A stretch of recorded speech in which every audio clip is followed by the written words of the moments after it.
Start. नमस्कार. Shri cooking recipe मध्ये तुमचं सर्वांचं स्वागत आहे. आज आपण बघणार आहोत गरम मटकी भेळ. ही गरम मटकी भेळचे साहित्य बघूया, चला पाहूया. सर्वप्रथम आपल्याला मटकी गरम करून घ्यायची. तर 7 ते 8 तासासाठी किंवा रात्रभर तुम्ही अशी मटकी भिजून घ्या. इथे मी भिजलेली मटकी 1.5 वाटी वापरणार आहे. तुम्ही तुमच्या गरजेनुसार मटकीचा वापर करा.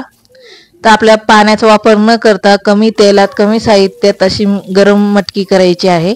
तर इथे मी 1 चमचा 1 ते 1.5 चमचा तेल टाकले. तेलाचा सुद्धा वापर खूप कमी करायचा आहे.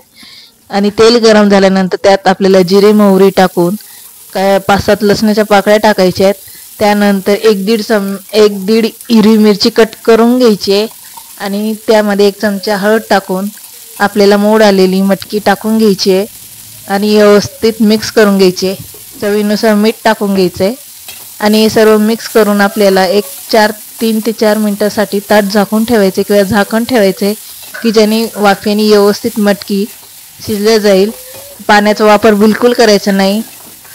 अशी वाफेवर शिजून घेतलेली गरम मटकी भेळ खूप छान लागते.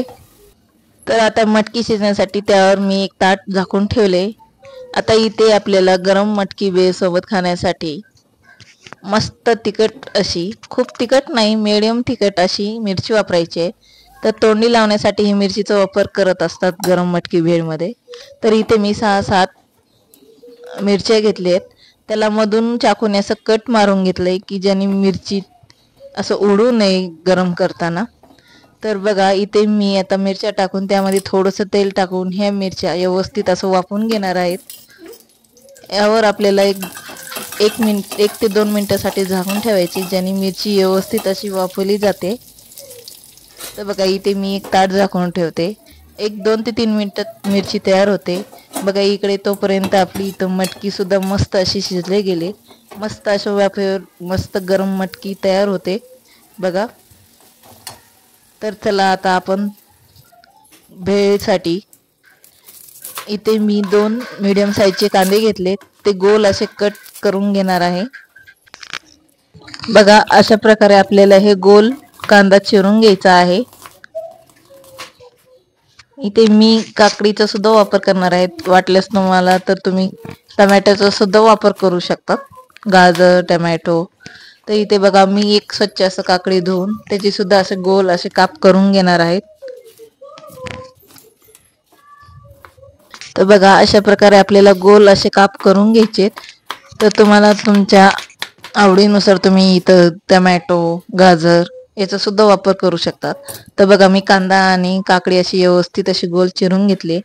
तर चला आपण गरम मटकी भेळ तयार करूया.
बघा मस्त असं किती सुंदर दिसते बघा गरम मटकी भेळ.